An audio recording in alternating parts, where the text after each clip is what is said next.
otázku, čo ma prvé napadne pri slovnom spojení na vode na záležitosť. Ja prvé napadá to, že je veľmi dôležité ochraňovať naše vodné zdroje, ktoré sú v podstate nenahraditeľné.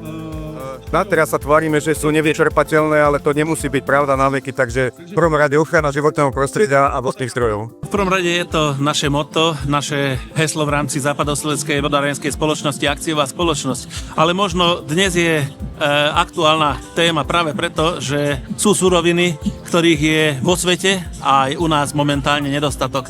Takže by som chcel pripomenúť, že napriek tomu, že zásoby vody tu na Žitnom ostrove sú naozaj veľké, a jedinečné aj v rámci Európy, ale nie sú večné. A to si musíme čoraz častejšie uvedomovať, veď ani to nie je samozrejme, že len otočíme kohútik a tá voda nám tečie. Ešte stále aj na Slovensku máme domácnosti, kde voda do domácnosti neprichádza, lebo nemáme kompletnú infraštruktúru, rovnako ako nemáme pokryté kanalizačné siete.